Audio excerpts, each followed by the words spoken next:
panggil satu kumpulan nasyid, ya, bergema dia pentas, ya. Orang pun hadir lebih kurang malam tu dekat 2000 lebih, ya. Saya pun duduk aja pentas sama-sama dengan mereka. Kita pun tumpang-tumpang selawat, ya. Suara tak sedap, ya. Bagi ceramah sikit. Harap kita besok pagi, saya pun katalah, harap besok pagi masjid ni penuh. Pasal malam cinta Rasul, besok pagi Tok Imam tak main. Itu dia. Saya qiyamul lail malam tu. Saya tunggu masjid buat qiyamul lail.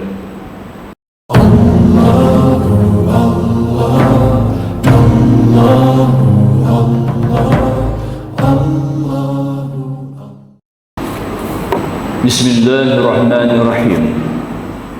Alhamdulillahil qail wa'lamu anna fikum Rasulullah law yuti'ukum fi katsirin min al-amri la'anitum walakin Allah habbaba ilaykumul iman wa zayyanahu fi qulubikum wa karaha ilaykumul kufra wal fusuqa wal 'isyan ulaika humur rasyidun fadlan minallahi wa ni'mah wallahu 'alimun hakim. Allahumma salli wa barik 'ala rasulika an-nabiyil karim nabiyina habibina wal iman muttaqin khatamin nabiyyin wa 'ala alihi wa ashabihi wa man da'a bi da'watihi ila yaumiddin. Amma ba'du. Subhanaka la 'ilma lana illa ma 'allamtana innaka antal 'alimul hakim. Rabbana iftah bainana wa baina qaumina bil haqq wa anta khairul fatihin. A'udzu billahi biwajhil karim sultanihil qadim minasyaitonir rajim. Rabbi shrah li sadri wa yassir li amri wahlul 'uqdatam min lisani yafqahu qawli. Ma'asyiral hudar, kita menyentuh berkekalan seterusnya, di antaranya tradisi pada setiap bulan Rabiul Awal, Rabiul Akhir, Jamadil Awal, Jamadil Akhir, masyarakat Islam Malaysia menyambut hari Maulid Nabi. Jadi kesempatan itu kita buat Maulid malam ni, ya. Kita tangguh baca kitab, kita khabarkan, memperkenalkan baginda besar Nabi SAW dan hakikat hari Maulid itu apa. Itu yang kita nak faham, ya.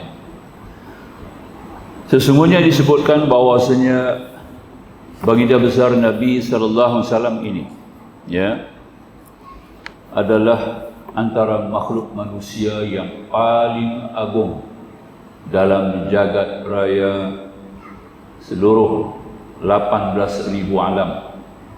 18,000 alam yang wujud mengikut Muhyiddin Ibn Arabi Al-Andalusi. Beliau mengatakan terdapat 18,000 alam yang kita lafazkan dalam ayat yang kedua, Al-Fatihah, Alhamdulillahi Rabbil Alamin.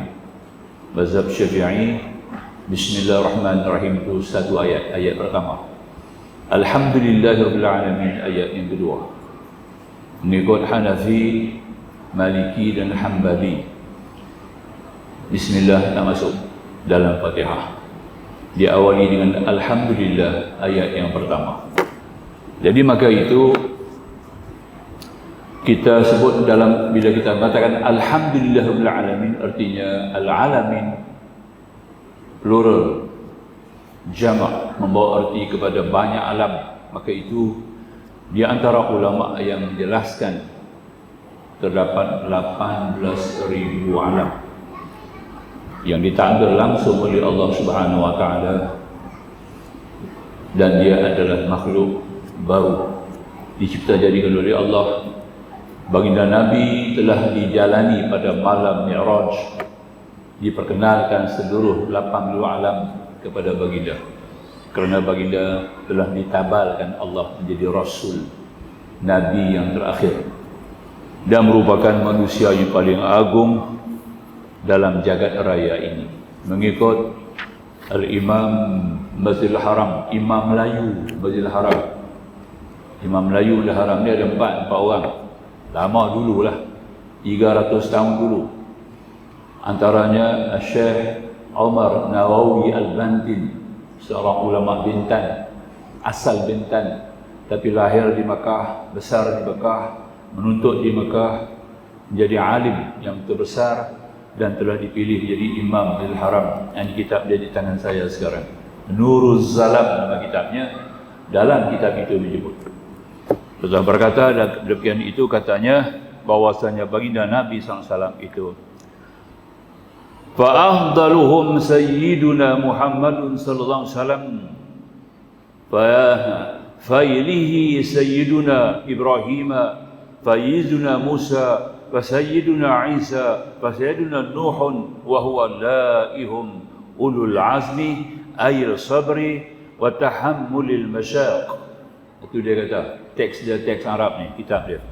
Dia kata apa? Saya terjemahkan. Adapun Nabi dan Rasul yang paling utama adalah junjungan kita Nabi Muhammad sallallahu alaihi wasallam, lalu junjungan Nabi Allah Ibrahim alaihissalam, kemudian junjungan Sayyidina Musa, kemudian Isa, kemudian Nuh yang terakhir sekali. Di antara 5 itu, di mana mereka ini semua wa haula'i hum ulul azmi ay sabri wa tahammul masyaq. Dan semua mereka adalah ulul azmi, yakni orang-orang yang tangguh, kuat sabarnya dan tahan ujian menghadapi kesusahan dan kesusahan dan penderitaan, kesulitan. Maka itu mereka mendapat bintang yang tertinggi dalam kalangan para Rasul alaihi salatu wassalam, dan Nabi kita yang terunggul. Baginda besar Nabi SAW, hadirin hadirat yang dirahmati Allah, saya cerita sikit asal baginda ini.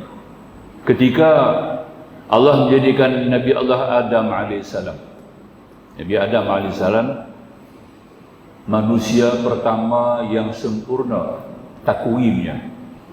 Sebelum Nabi Allah Adam ni ada lagi 1 juta Adam. Demikian disebut dalam satu hadis, walaupun hadis ini dhaif, yang dikeluar oleh Abu Darda radhiyallahu ta'ala anhu. Beliau telah mengkhabarkan bahwasanya sebelum Adam alaihissalam, Allah telah menjadikan 1 juta Adam. Tapi mereka tidak ada budaya kehidupan, tidak ada rasul, tidak ada kitab, tidak ada qanun, undang-undang, peraturan, tidak ada peradaban. Habis semuanya binasa. Bermati-matian, berbunuh-bunuhan, berbantah-bantahan, seperti yang diisytiharkan oleh para malaikat. Ketika Allah mengadakan mu'tamar malaikat, dikhabar kepada malaikat, inni ja'ilun fil ardi khalifah, sesungguhnya aku akan menjadikan khalifah, seorang khalifah di muka bumi. Maka para malaikat pun bertanya dengan Allah dengan penuh hormat, dengan penuh ta'lim, ataj'alu fiha. Bila sebut ha di sini, mereka ini diumpamakan binatang. Dia kata ataj'alu fihim, kenapa tak buat depa? Apakah mereka, tapi dia kata ataj'alu fiha. Jadi dikatakan ha, dhamir muannas, maka diletakkan bahawa makhluk yang ada sebelum ini nak buat apa depa ni? Artinya mereka yang diumpamakan binatang, bukan orang. Kenapa? Tidak ada budaya, tidak ada kanun undang-undang, tidak ada peradaban, tidak ada rasul, tidak ada kitab yang diturunkan kepada mereka. Maka mereka binasa semuanya, habis berbunuh-bunuhan, berbantah-bantahan. Jadi kalau nak ganti, khalifah tu berganti. Bila sebut ini ja'ilun khalifah, khalifah ni memberi erti pengganti. Bila Allah menyebut khalifah, artinya ada pengganti. Ada sebelumnya. Rasulullah mengangkat, gantinya khalifah. Betul tak? Jadi kalau dikatakan khalifah, artinya makhluk ini sebelumnya ada. Jadi nak buat lagi ke depan ni? Kalau nak buat macam kami sedia. Nahnu nusabbihu bihamdika wa nuqaddisu lak. Kami tasbih kepadamu, kami tahmid kepadamu, kami takdis kepadamu. Jadi nak buat siapa ni? Suatu soalan, pertanyaan yang ditanya oleh malaikat untuk mengetahui. Tapi Allah tidak mengisytiharkan, menjelaskan para malaikat, kerana malaikat bukan macam kita, tidak punya fitrah yang lengkap seperti kita. Malaikat hanya ada akal, tidak ada akal fikir. Hanya ada akal gharazi. Apa akal gharazi? Patuh, perintah, taat, setia, la ya'sunallah, tidak bantah kepada Allah. Itu je status dia. Yang tasbih, tasbih sampai bila-bila. Yang rukuk, rukuk sampai bila-bila. Yang sujud, sujud sampai bila-bila. Dan dia tidak akan berpatah balik, tidak ubah, tidak mau ditukar, ganti. Itulah malaikat. Statusnya stagnan, iaitu imannya tidak bertambah dan tidak kurang. Maka itu tidak ada kenyataan yang mereka tahu. Mereka tidak ada nafsu, mereka tidak ada syahwat, mereka tidak ada hawa, tapi mereka ada hati. Hati daripada nur, bukan hati daripada daging. Kerana malaikat itu bukan bahan kasar seperti kita. Dia bukan bahan hissi seperti kita. Dia bukan materi, kebendaan seperti kita. Dia adalah cahaya, nur. Maka itu mereka tidak seperti kita. Maka itu Allah jawab apa? Inni a'lamu ma la ta'lamun. Sungguhnya aku mengetahui, kamu tidak tahu. Jadi kalau Allah nak khabar kepada malaikat pun, malaikat tak boleh faham. Siapa yang dia katakan Adam ini satu khalifah, suatu makhluk yang very special, Superman. Itu kata Superman tu. Ya, itu yang betul. Maka tak boleh nak habaq. Dan maka itu kita di tiap-tiap ketika kita apabila mengandung seorang perempuan, datang 2 bulan datang seorang malaikat melalui tengkok daripada portfolio Sayyidina Mikail AS. Maka Allah bertanya kepada malaikat Mikail, bertanya kepada Allah, apakah akan diteruskan janin? Ya? Sebab 2 bulan ni, kalau 40 hari alaqah, 40 hari datang 40 hari nutfah, darah sembelit. Dia sudah sangkut tu darah sembelit tu daripada sulbi bapa ke tarik tulang dada ibu. Allah izinkan jadi apa? Jadi nutfah. Asalnya mani, jadi nutfah. Oleh kerana dia melekat, dipanggil sembelit, air sembelit. Orang Melayu panggil air sembelit. Arab kata nutfah. 40 hari, kemudian 40 hari lagi, 80 hari. 80 hari, hampir 2 bulan kan? Ketika itu dia jadi apa? Jadi alaqah, darah beku. Maka darah beku itulah datang seorang malaikat daripada portfolio Mikail bertanya kepada Allah, apakah akan diteruskan alaqah ini menjadi janin? Allah akan izin atau tidak? Harus pada Allah, bukan wajib. Yang dahulu mungkin atau tarkuhu, sifat harus Allah. Jadi maka itu Allah izin, katalah Allah izin, maka jadilah dia masuk kepada 3 bulan, 4 bulan. Datang lagi 2 malaikat, masuk lagi. Mengikut satu riwayat yang sahih Bukhari Muslim, 1 malaikat. Mengikut riwayat daripada Ibnu Sunni, 2 malaikat. Seorang teman, seorang bertanya. Kemudian Allah perintahkan 4. Ya. Wa ya'maru bi arba'i kalimat, maka Allah perintahkan dengan 4 perkara. Pertama, tulis dia punya rezeki. Kedua, tulis dia punya ajal. Ketiga, tulis dia punya amal. Yang keempat, tulis bahagia ke dia, celaka ke dia. 4 takdir ini sudah ditulis ketika janin dalam perut itu dah sampai 4 bulan. Maka hukumnya tak boleh digugurkan, tak boleh apa-apa lagi lah. Katanya bahasa sekarang ni gugur lah. Orang tak mau anak gugur, haram, tak boleh. Sebab dia sudah terima 4. Ya, fayanfukhu fihi ruh, kerana ditiup padanya ruh dengan 4 kalimah perintah. Kalimat ni perintah. Bi arba'in kalimat, fayamuru bi arba'in kalimat. Maka diperintah dengan 4 kalimah. Maka 4 kalimah ini sudah tulis. Maka insya-Allah sampai 6 bulan dia akan keluar jadi anak. baby. Nah, okey, kita faham begitulah umum. Nabi kita Muhammad SAW ni lain. Tu nak faham ya. Nabi bukan 9 bulan 10 hari. Nabi tidak dikandung ibunya 9 bulan 10 hari. Ya, Nabi hanya sebulan ya. 1 bulan saja. Ya, sebab itu ibu baginda Sayyidatina Aminah Az-Zahra. Aminah Az-Zahra. Kenapa Az-Zahra? Kerana dia kekal, dia punya virgin dia, darah dia kekal, tak hilang. Ya. Dalam sejarah Islam ni ada 3 orang wanita yang kekal darahnya, tidak hilang darahnya. Yang pertama inilah, yang pertama sekali Siti Aminah, ibu Rasulullah. Yang kedua Siti Maryam, ibu Isa. Yang ketiga Fatimah, anak Nabi binti Rasul. Maka itu ada gelaran Az-Zahra di belakang. Orang tanya apa dia Az-Zahra ni, kenapa dia pada Az-Zahra? Fatimah Az-Zahra, Aminah Az-Zahra, Maryam Az-Zahra. Kenapa Az-Zahra? Zahra ni dia masih segar bunga.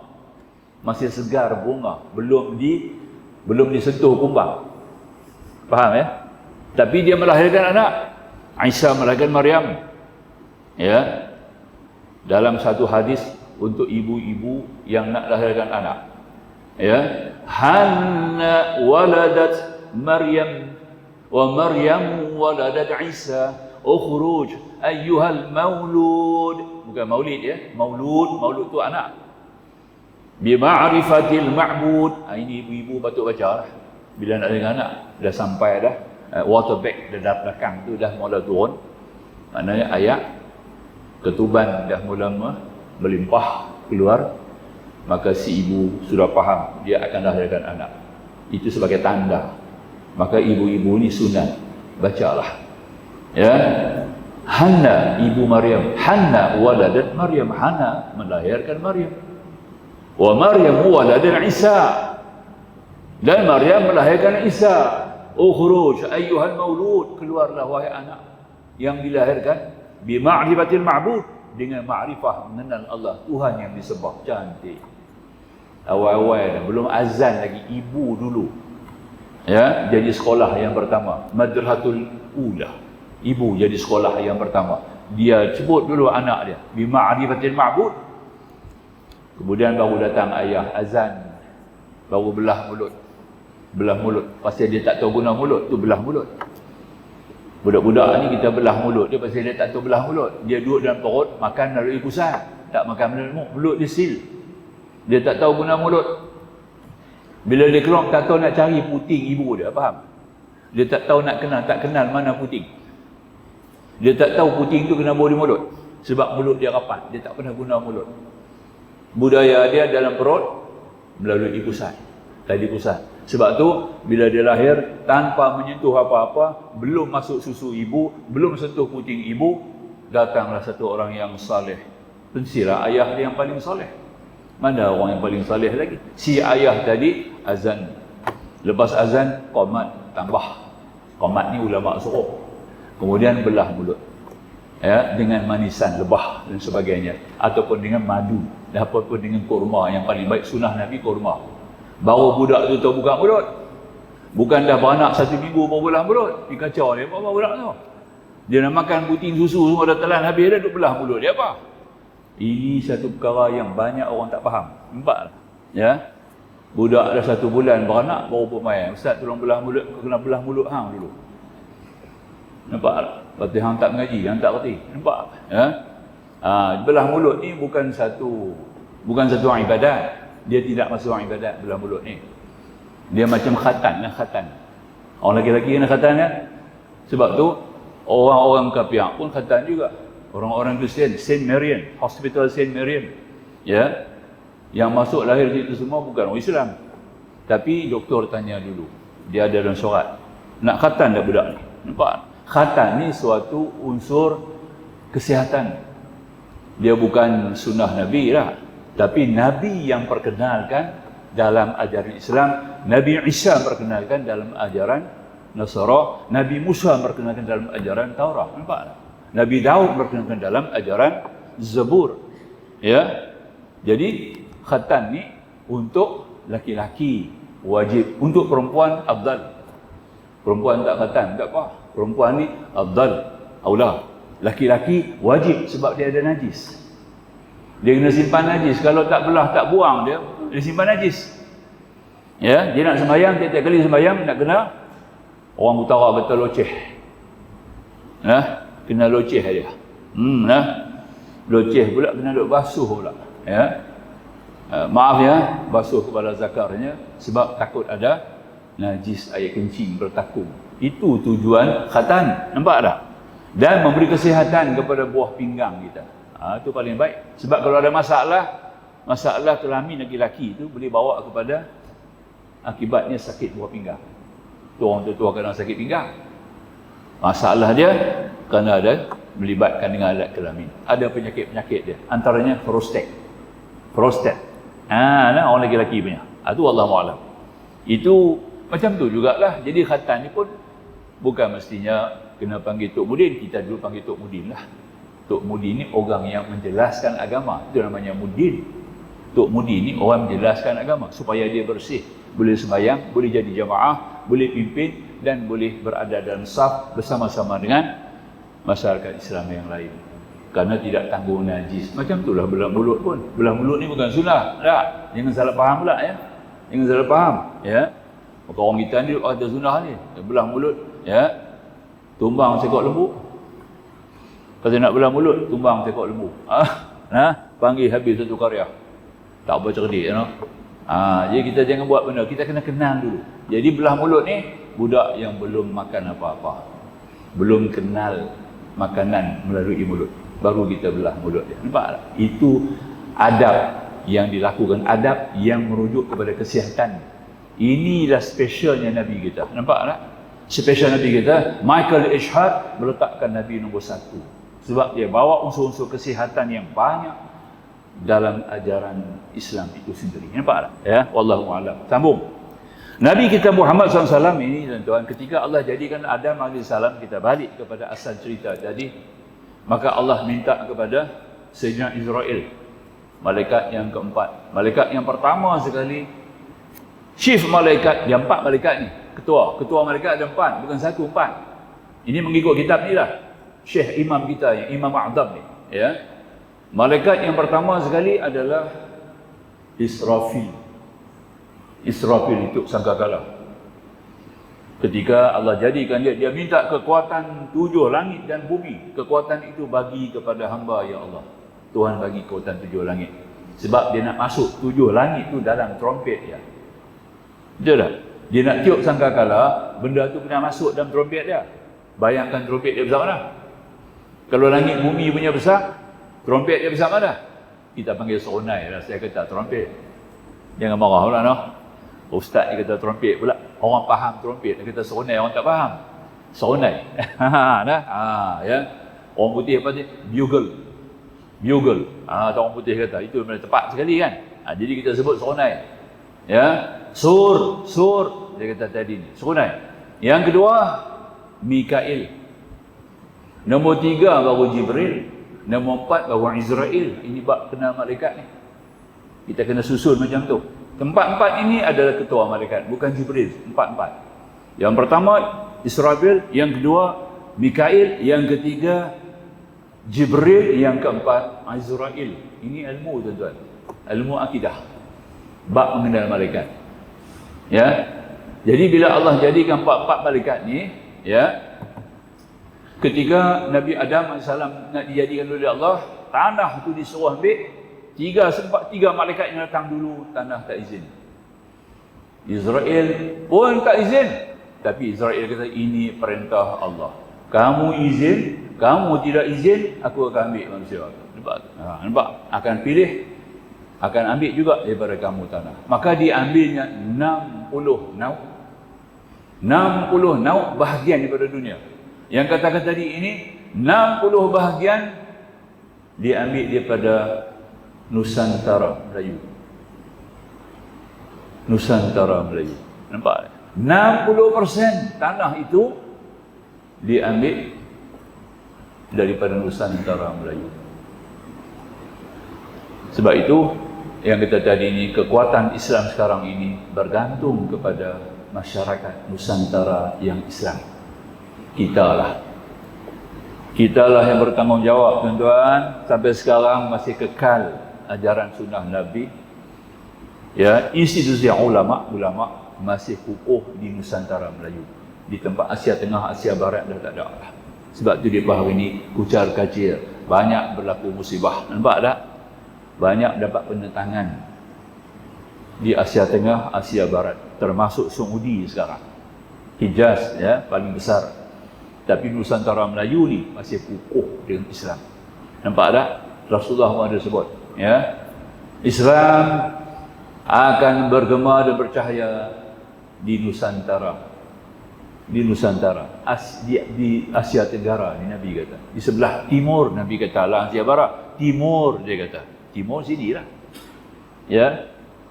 Masih lagi negara-negara Asia Tengah, Asia Barat dah tidak ada lagi. Tidak ada pegang lagi. Walaupun pusat-pusat pengajian tinggi banyak di sana. Nampak? Ya. Kita punya hebat lagi pusat-pusat pengajian tinggi kita di Nusantara Melayu lebih hebat lagi. Lebih hebat lagi, tuan-tuan.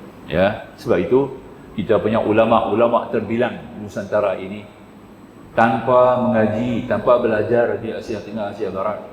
Contohnya Profesor T.M. Hasbi Al-Siddiqi, ya, merupakan ketua Lajnah Tafsir Al-Quran yang telah dipilih oleh kerajaan Saudi menjadi ketua penafsiran Al-Quran. Nampak? Diberi amanah, maka tu ada tafsir Al-Quran. Kalau daripada Mekah, tuan-tuan tengok tafsir Al-Quran tu, buka tengok. Dia punya nama-nama di luar. Siapa yang punya pengurusi? Profesor T.M. Hasbi Al-Siddiqi. Dapat profesor penuh. Dia mati pun panggil profesor. Bukan semua profesor boleh panggil profesor. Pangkat profesor ni di Malaysia ni baru yang ada tak kurang daripada 8 orang. 8 orang saja masih kekal, dah mati pun panggil profesor. Yang lain tu kita lah panggil. Profesor Madya ni melengah lah. Profesor Madya ni bukan profesor, dia pembantu profesor, dia bukan profesor. Nampak tak? Ketika dia berkhidmat, dia membantu seorang profesor, melantik dia untuk bantu, maka dia panggil Profesor Madya. Faham? Ya, yang kita jangan panggil profesor, dia tak betul. Ada yang faham bila saya panggil dia marah. Ustaz, jangan panggil saya profesor. Saya bukan profesor, saya pembantu profesor. Nampak? Yang kita profesor ni macam tadilah yang kita lihat Profesor Ungku Aziz. Itu profesor betul. Sampai profesor diraja paling tinggi sekali. Ya, ada 8 orang saja. Ya, 6 Melayu, 2 Cina, ya. Itu ada 6 Melayu, 2 Cina. Yang ada sekarang. Ya. Yang lain itu bukan profesor. Kita boleh panggil doktor aja kat dia lah. Dekat tu ajalah. Faham ya? Boleh ingat lah. Itu pun kita kena mengaji juga. Jangan panggil ikut dan tak tahu lah ya. Depa ni pun kita panggil dia tak tegah kita. Lagi seronok lah dia ya. Ya. Profesor Madya berlambat-lambat. Ya. Kita punya Allahyarham Al-Alamah Al-Fahamah, ya, Dr. Haji Aziz Hanafi, benar ya, Kedah ya. Antara salah seorang untuk guru saya lah. Sebab saya banyak rujuk dengan dia. Bukan mengaji kat dia, rujuk banyak perkara. Jadi guru saya lah. Ada masalah hukum saya kurang jelas, kontak dia. Masalah tafsir, masalah bahasa Arab, kalau kita kurang faham, kontak dia. Jadi dia banyak bantu. Dia Profesor Madya, saya panggil profesor, marah dia. Jangan panggil saya profesor, saya bukan profesor. Saya buat kerja, tolong bantu profesor. Nampak tak? Di situ saya bagilah gaji lebih dah, tu ajalah ya. Dapatlah 6000. Dah keluar universiti habislah. Tak apalah, kita berhenti dah dekat tu kan. Masuk pi bab sikit je, kita nak dikenal. Baik. Jadi apabila 4 para malaikat ini datang Israel dengan tidak meminta izin, terus dia ambil 60% daripada Nusantara Melayu, maka diciptalah, dibuat lembaga Nabi Allah Adam AS. Ketika Allah menciptakan Nabi Allah Adam tu, lembaga Adam, Allah masukkan satu bibit tanah kecil daripada syurga. Tanah itu dimasukkan ke dalam lembaga tanah yang dibuat untuk Adam tadi. Itu syurga punya.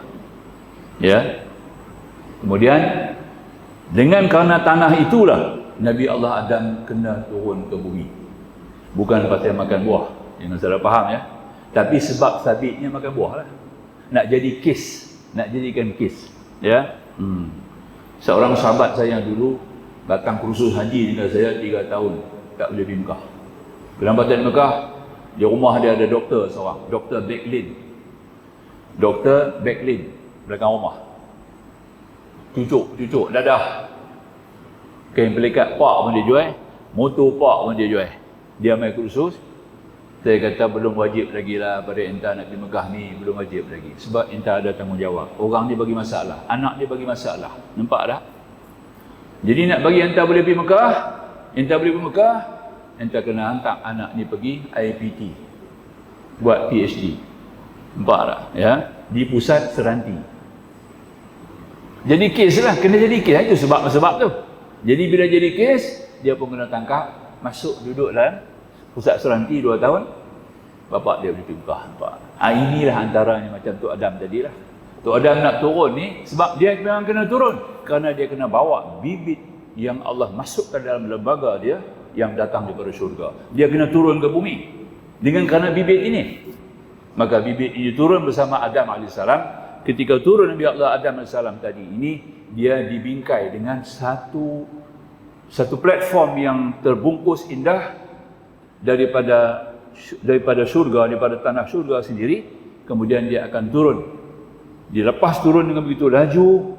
Bila laju sangat dia panas, macam roket nak terbang dia kena ada api kan. Api itu kuat. Jadi bila nak turun tanah tu dengan Nabi Allah Adam AS, dia adalah terbungkus daripada ayak. Kita kata ayak lah, water kan. Water khas Tuhan jadikan ayak tu untuk tutup satu bingkai di mana dia duduk dalam kepungan bingkai itu, dijatuhkan. Laju turun, jatuh di mana? Di Mekah. Sebab tu Mekah jadi lembah tanah dia hitam. Nampak? Kerana turun tadi ini adalah satu bingkai air yang panas. Dia bawa api. Nampak? Tak boleh dengar cerita ni lagi. Tapi kita boleh dengar. Ada dalam kisah Superman. Ada tak? Ketika nak turunkan baby Superman tu, tak gitu? Bapak dia kan, bawa turun tadi ni, hantar turun. Begitu punya turun laju, jatuh tempat tu jadi lembah. Nampak? Ini dia orang turik. Rosel tu ambil daripada Islam lah kisah ni. Yang buat Superman tu. Memang Tok Adam tu Superman. Hebat. Maka tu manusia yang paling hebat. Maka jatuh di situ, tanah Mekah jadi hitam.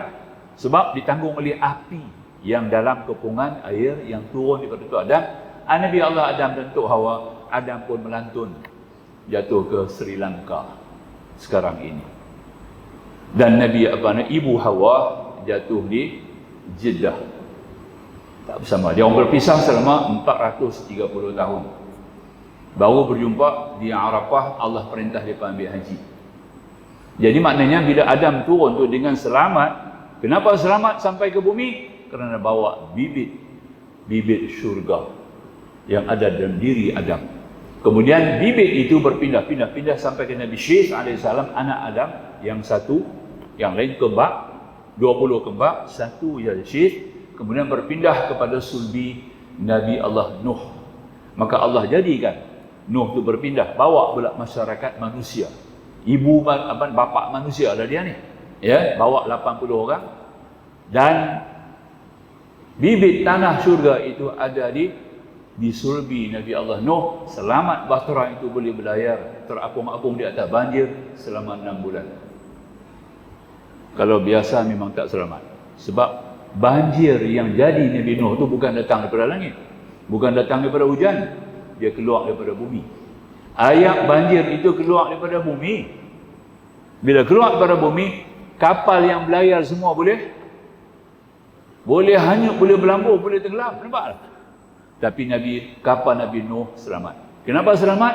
Kerana ada Nabi Adam. Kenapa Nabi Adam? Kepada Nabi Adam ada satu dalam sulbinya, yakni benih bibit daripada syurga.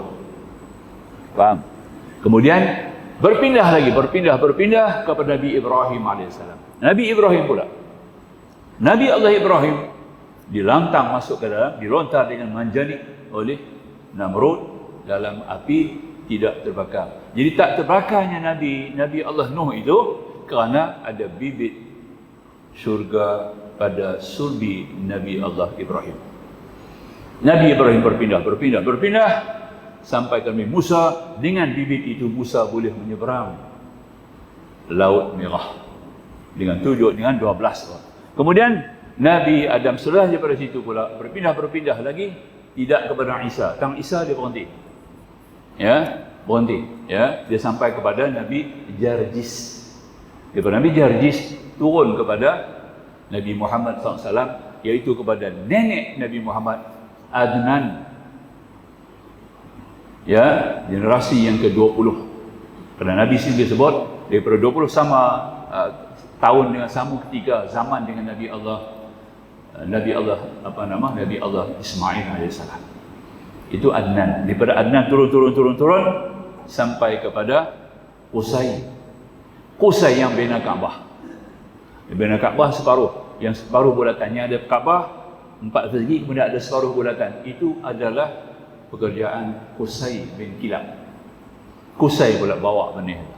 Daripada Qusay turun lagi sampai kepada Abdul Muttalib.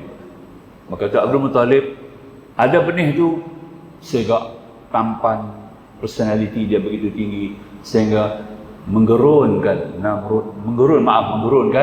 Abrahah. Ketika Abrahah nak meruntuh Kaabah tu, dia gerun tengok Abdul Muttalib. Itu dia. Daripada Abdul Muttalib berpindah kepada Abdullah ni pindah bibit itu jadi seorang laki-laki yang begitu tampan, yang sangat menarik, sehingga menjadikan 600 anak dara Mekah gila. Bukan gila kat dia, gila terus. Kerana begitu terpengaruh, begitu tersangat-sangat menjatuh hati kepada Abdullah. Maka berpindah benih itu kepada Aminah pula. Punya rupa di alis dia, di dahi dia tadi ini keluar cahaya yang begitu indah. Maka dia mengandung Nabi 1 bulan. Mengandung itu, bibit itulah yang dinamakan Quraisy. Nama dia Quraisy. Ini riwayat daripada Abdullah ibnu Abbas. Jadi apa yang saya baca ni riwayat daripada Abdullah ibnu Abbas. Jadi bibit itu adalah bibit yang jadinya Nabi kita Muhammad. Jadi Nabi kita bukan daripada dunia biasa, bukan daripada bumi. Tuan-tuan. Sebab itu bila Nabi macam kita dia qul innama ana bashar, katakan aku manusia macam kamu. Laisa kal bashar, bukan manusia biasa. Faham Nabi sungai kecil, sungai besar macam kita lah. Ada sungai kecilnya, ada sungai besar macam kita. Qadha hajat, sahabat nanti bawa air nak basuh. Setiap kali habis Nabi qadha hajat, dia orang cuba pergi tengok tempat Nabi, tak ada bekas. Tak ada basah, tak ada bekas, tak ada najis, tak ada bau, wangi ada. Jadi tertanya-tanya sahabat ni, mana pergi benda ni?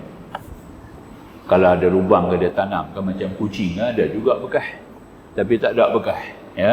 Jadi antara mereka yang dekat dengan Nabi, Salman Al-Farisi, dia bertanya Nabi, ya Allah, demi ibu dan ayahku ya Rasulullah, kami ingin saja nak tahulah. Dengan lebih dekat. Sebab Salman ni orang yang pertama sesudah Abu Bakar As-Siddiq terima tarekah daripada Nabi. Tarekah ni bagi pada Nabi lah. Dia bukan bagi semua orang. Mula-mula Abu Bakar, kemudian turun kepada Salman, kemudian ketiga turun kepada Ali, yang keempat baru kepada Salman Al-Farisi. Salman Al-Farisi, beliau bertanya Nabi, bagaimana ya Rasulullah, kami tak nampak benda ni. Kata Rasulullah, semua benda ini naik ke langit. Naik ke langit. Dibawa naik ke langit. Sebab Nabi bukan daripada tanah bumi. Maka dia kena pulang balik ke langit, tanah syurga. Itulah kelebihan Nabi kita Muhammad SAW, tuan-tuan. Di mana Allah Subhanahu Wa Taala menjadikan Nabi lain daripada kita. Sebab tu Rasulullah ni banyak sekali perbezaan daripada kita. Kekuatan yang luar biasa. Kecantikan Nabi diberikan separuh kepada Nabi Yusuf. ketangkasan kekuatan Nabi separuh dibagi pada Nabi Musa alaihissalam. Ya. Ya, kecantikan suara merdunya Nabi separuh diberi kepada Daud alaihissalam. Ya, itu dia, ya. Dan seluruh cahaya Rasulullah limpah kepada seluruh para nabi dan rasul, turun kepada para ulama yang tersohor. Itu di antara yang boleh kita faham lah. Jadi makanya baginda besar Nabi SAW ni adalah di antara hamba Allah yang paling mulia, yang paling tinggi, yang tidak ada tolak bandingnya, yang tidak ada kenyataan. Maka Rasulullah juga merupakan sebagai Rasul bukan hanya kepada manusia dan jin. Mengikut satu pendapat yang sahih, baginda Nabi juga menjadi Rasul kepada para malaikat. Tinggal lagi malaikat ni dia ada dia peraturan adab dia sendirilah, ya. Sebab itu malaikat kena berkhidmat juga kepada rasul-rasul, antaranya Jibril alaihissalam, ya, dan juga Mikail, begitu juga Israfil. Wallahu a'lam. Kemudian kita lihat satu lagi, bahwasanya Rasulullah SAW ni, ya, di antara yang menjadi satu ikutan dalam kitab Barzanji, Ja'far Barzanji yang tulis kitab Barzanji, makam dia ada sekarang di tanah kuburan Baqi', Al-Baqi'ul Gharaqad, ada tanah kubur di situ. Dia tulis dalam kitab Barzanji dia, pada malam Nabi SAW dilahirkan, malam itu Allah izinkan para binatang boleh bercakap. Semua binatang boleh bercakap malam itu saja, just satu malam. Bercakap dalam bahasa Arab yang fasih. Tak kira binatang itu di China ke, di India ke, di mana ke, tapi Allah izinkan mereka boleh bercakap pada malam itu dengan bercakap Arab. Jadi kita buat satu lagang perbualan mereka ni. Contohnya budaya Arab ni, contoh Arab jahiliyah ni sampai sekarang ada lagi. Sampai sekarang masih ada lagi budaya Arab jahiliyah, ya. Dia pula makan daging, nak makan daging, mereka cuma 3 orang. Nak makan daging takkan nak sembelih seekor unta. Ya. Dia lapah paha unta. Dia tak sembelih unta tu. Ini Arab jahiliyah. Dia akan lapah sikit daripada paha, dia panggang, dia makan. Menjeritlah unta tu, sakit, ya. Duk hidup-hidup dia, dia lapah dia. Kalau nak baik tu makan 3-4 bulan. Dah sembuh, dia lapah lagi sebelah sana pula, paha lagi satu. Ini budaya Arab jahiliyah terhadap kezaliman kepada binatang. Maka itu malam tu, ini kata Tuan Guru Haji Abdullah Sabil, Mustafa Sabil, orang Sungai Petani, Allah yarham, alim, dia mengaji di Mekah. Dia cukup, dia kalau ceramah ni memanglah bahasa utara Piau. Kemudian dia akan buatlah sedikit-sedikit apa kita panggil tadi ini, apa nama suatu, kita buat lakak je lah. Dia kata lagu tu lah. Dia kata malam tu bapa unta kata ke mak unta, malam ni kita jangan bimbang dah, malam ni kita rahmat, manusia tidak zalim kepada kita. Sebab makhluk manusia yang lahir pada malam ini telah membawa ajaran kepada umat dia. Kalau nak makan daging, kena sembelih binatang. Tak boleh lapah sikit-sikit. Nampak? Kalau kita lapah daging dia ketika hidup, najis hukum dia, bangkai. Nampak tak? Sebab binatang itu tidak disembelih. Maka itu kalau nak makan daging, kena sembelih. Kena sembelih dia, ya? Walaupun seorang nak makan sikit, kena sembelih. Dan kita digalakkan untuk bersedekah. Boleh sedekah kepada orang lain. Kalau kita dah banyak daging, sembelih sedekah kepada orang lain. Dan kita juga dijadikan bahan korban, ya? Bahan korban besok kita akan dapat masuk syurga. Kerana manusia telah menjadikan kita sebagai binatang korban. Satu ibadat dalam ajaran Nabi yang lahir pada malam ini. Nampak? Itu contohlah. Kedua, bapak semut katakan mak semut. Ini kata Abdullah Sabil lah, bahasa dia lah. Bapak semut katakan mak semut, malam ni kita tak banjir dah. Kenapa tak banjir? Budaya Arab kencing dalam lubang. Mana-mana ada lubang, dia kencing. Sedangkan dalam lubang tu ada makhluk. Ada semutnya, ada kalajengkingnya, ya, ada lipannya. Berjadi-jadi pada seorang zaman jahiliyah sebelum dia terima ajaran Islam, belum Nabi bawa Islam, ketika Nabi masih dalam usia muda, berlaku pada seorang, ya, satu orang, saya tak ingat nama dia lah, malam ni tak bawa kitab lagi, ya. Dia pergi kencing kat lubang tu, dia letak sikit alat dia tu dekat dengan lubang. Nampak? Bila dia kencing, hak benda dalam tu tokak dia. Ya. Dia bawa lari benda tu dengan menjerit-jerit, nampak tak? Itu asalnya kerana dia memang suka kencing di lubang. Jadi maka itu Nabi kita mengajar, tak boleh kencing dalam lubang. Jangan kencing di air tenang. Jangan kencing di tanah-tanah tinggi. Jangan kencing di pohon-pohon buah-buahan. Nampak tak? Tempat-tempat ni jangan kencing. Jangan kencing di tempat-tempat laluan manusia. Tempat laluan manusia, jangan kencing. Jangan kencing di tanah-tanah tinggi sebab angin akan bawa. Jangan kencing di lubang, jangan kencing di pokok-pokok yang berbuah, di akar pokok yang berbuah. Ini larangan Nabi. Makna kata membawa rahmat bukan hanya kepada manusia, kepada binatang, kepada tumbuh-tumbuhan, ya. Ini rahmat Nabi, yang kita rahmat Rasulullah yang bawa tadi ini. Maka datanglah lagi hukum-hukum yang lain yang melengkapkan kehidupan manusia dengan ad-din yang sempurna. Boleh kita faham gitu, ya. Jadi makanya kita sebut agama lah, agama, ugama, igama. Itu bahasa yang kita pakai, ya. Tapi ini semua datang dari bahasa Sunda. Agama, igama, ugama itu bukan bahasa Melayu. Bukan bahasa Melayu kita ni. Dia bahasa Sunda, ya. Kalau igama mengikut buku yang ditulis oleh Profesor Dr. Tata Pangarsa. Ya. Saya mengaji belah sana tu banyak menelipar, banyak dengan orang ni, ya. Profesor Dr. Tata Pangarsa dalam buku dia menulis, ya. Dia kata bahwasanya agama, igama, ugama itu adalah merupakan sebagai suatu peraturan yang dipakai dalam masyarakat Indon. Kalau kata agama, agama artinya tata susila yang dipakai dalam istana. Istana. Sebab tu kita ada, kalau raja nak makan kita panggil apa? Gering. Raja nak pakai santap. Betul tak? Cuba pergi kita makan, kena sebab. Nampak, ya? Ya. Bila nak makan ubat, dia suruh hantar ubat, hospital nak hantar ubat, ya. Orang dia hantar ubat tu, dia kena tulis di botol tu, santap sehari 3 kali. Tak boleh kata makan ataupun pakai merik. Ini berlaku sungguh, ya. Dapat kat raja, dia tulis santap, dia tulis makan, kena sebab.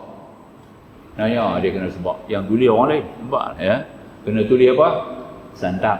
Kalau sakit, gering. Kalau tidak, peradu. Nampak? Itu yang dipakai tafsirlah dalam istana, dia panggil agama. Boleh tak? Jadi kita ambil. Kedua dia panggil ugama. Ugama ni adalah tata susila yang dia pakai dalam candi, dalam tokong. Nampak tak? Adanya tok saminya, ada pembantu saminya. Nampak tak? Ya. Jadi istilah-istilah yang dia pakai dalam candi, dalam berhala depa tu, kalimah dia, peraturan dia, nak minta izin dia, bagaimana peradaban dia memberi hormat, itu ada tata susila yang dia pakai dalam berhala, dipanggil ugama. Yang ketiga, igama. Igama peraturan dipakai dalam tentera, tabik. Nampak tak? Ada tabik dia. Macam kita kan sama, 3 macam tabik kan. Nak tinggi sikit. Kalau tinggi ni tengah sikit, turun sikit, tak sama. Jadi kita tanya pasal apa kena tabik, kena buat tangan begitu. Ini peraturan tentera. Dia tak tahu nak abang dia. Cuba tanya jandul mana pun, ya. Pasal apa kena buat begitu? Tak boleh angkat begitu macam Hitler. Tu Hitler tak ikut. Hitler pakai begitu, nampak? Tu dia. Tapi tanya Hitler balik pasal apa hang buat begitu? Ini peraturan yang aku sediakan. Nampak? Itu kita panggil peraturan dalam kalangan tentera. Jadi igama itu peraturan tentera, ugama peraturan dalam candi, agama peraturan dalam istana. Jadi tiga-tiga itu kita ambil agama lah. Jadi yang sebenar ad-din. Ad-din ada dengan alif lam ta'rif ad-din. Jangan kata din. Ad-din baru betul Islam. Yang kata agama Allah tu ad-din, itu bahasa yang betul, ya. Tapi kita dah biasa dengan agama-agama lah. Agama-agama lah. Jadi itu kita nak sebut sikit asalnya. Baginda besar Nabi SAW, ya, yang punya kelebihan yang luar biasa, yang tidak ada bersamaan dengan segala rasul, dengan rasul-rasul yang Nabi dan rasul yang lain. Suatu kelebihan kepada Nabi SAW ini banyak 5 perkara di antaranya diberi oleh Allah, tidak diberi kepada Nabi yang lain, disebut sebagai suatu kemuliaan kepada Nabi. Seluruh tanah di atas bumi ini adalah masjid. Masjid. Ya, secara umum atas lugah, ya. Kalau kita lihat dari sudut lugah, Makanya masjid ni adalah ismul makan, dia kata. Tempat yang mana kita menjadikan sebagai tempat ibadat. Masjid, masjid jamak dia masajid, tempat yang kita sujud. Tapi dia ada satu istilah lagi mengkhususkan, nampak tak? Suatu tempat untuk sesuatu qaryah mengadakan sembahyang jamaah. Kalau tidak ada begitu, umat Islam tidak ada persatuan, tidak ada persatuan. Jadi tubuhnya bangunan-bangunan masjid, sebab itu menjadi haram asal mula. Bila kita bilang haram, mana ada masjid? Yang ada cuma Kaabah saja. Zaman Al-Walid Abbasiyah baru dibuat dinding, baru buat pagar, buat dinding. Nampak tak? Itu pun dinding pagar dia rendah, orang boleh lompat. Yang ada pun hanya satu pintu gerbang. Di depan pintu gerbang, di sebelah kiri pintu gerbang di belah depan. Nampak tak? Pintu gerbang tu dipanggil Ghafuran. Dalam bahasa Arab, Ghafuran. Wali Songo yang bawa ke Indonesia, bawa Islam ke Indonesia, memperkenalkan dengan nama Gapura. Sebab tu dalam bahasa Jawa dia panggil Gapura. Gapura tu pintu gerbang. Nampak tak? Pagar dia rendah tapi dia orang tak lompat pagar. Semua masuk kok. Ini antara peradaban, adab nak masuk masjid. Nampak tak? Boleh faham ya?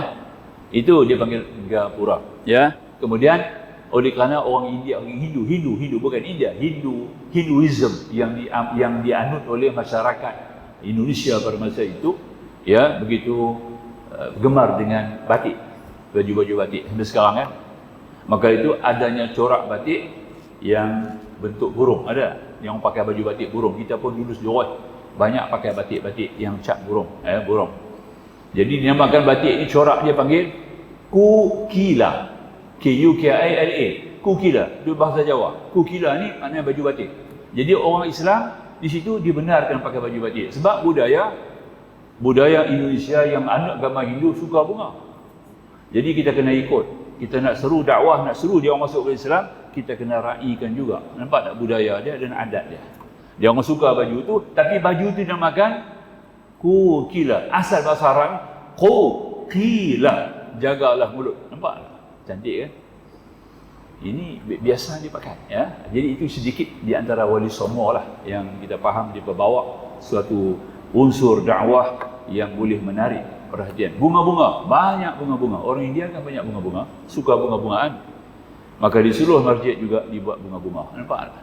Adanya bunga. Jadi kita ada landscape tanam bunga-bunga, itu bagus ya. Sebab itu di antara tarikan, ya. Jadi kalau orang India pun dia tengok bunga-bunga dia gemak, suka, ya. Ini membitarikkan kepada budaya Hindu. Dan baginda besar Nabi SAW ni, dia baginda Nabi SAW di antaranya telah yang paling penting sekali membawa risalah. Jadi kita sambut Maulid Nabi ni tuan-tuan, bukan sambut Nabi beranak. Kalau kita sambut beranak, kita buat kek kan, ya, buat kek. Saya ceramah di Taman Selasih. Taman Selasih baru ni, di Masjid Taman Selasih Kulim. Dia orang buat kek bersedia Nabi. Besar meja, ya. Dia orang buat kek kan, tak salah lah, bukan pukul lilin pun, kan, ya. Kerana dia nak raikan Nabi, buat satu kek besar pada meja ni lagi, ya. Kek coklat lah, sedap. Itu yang Rasulullah, Sayyidina Muhammad bin Abdullah. Nampak? Kemudian selawat Nabi, dia orang bubuh dengan icing, cantik dia buat. Kemudian pagi saya suruh potong kek. Ustaz potong kek kan? Nah, dia potong kek meraihkan hari Maulid Nabi. Tapi itu bukan tujuan kita bersama. Nah, orang yang mula-mula sambut Maulid Nabi ini Sultan Muzaffar Abu Su'ud, Raja Irbil sekarang di Iran. Kawasan daerah Irbil dulu besar daerah tu. Dia punya raja dia adalah Sultan Muzaffar Abu Su'ud. Masa tu dia jadi amir dan begitu adil, cukup alim, orang yang warak lagi zuhud, ya. Ketika itu adalah desas-desus dengar angin-angin di mana Mongol akan menyerang Baghdad. Mongol.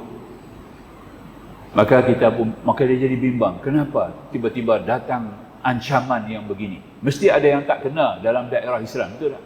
Macam rumah kita lah, kita habaq rumah kita lah sendiri. Rumah kita bubuh dengan kunci, dengan security system apa semua dah. Masuk pencuri. Pencuri masuk curi. Yang rumah kita ada, maknanya ada tak kena dengan tuan rumah tu lah.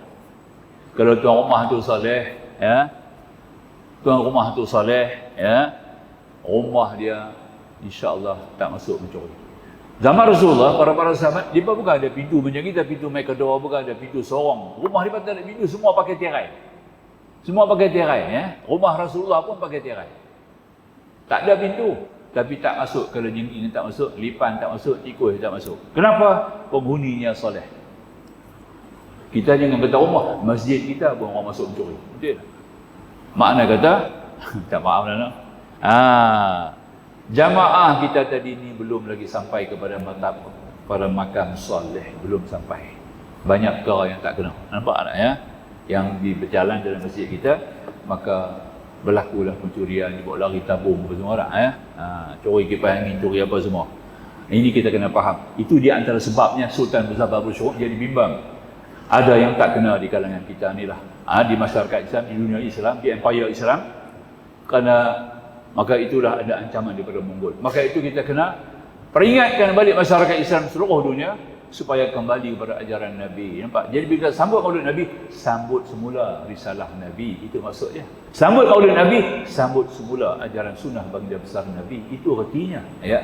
Jadi kata Profesor Sayyid Muhammad Husaini Alwi Al-Musaini, seorang ulama Mekah yang dah meninggal dunia dah 8 tahun sudah.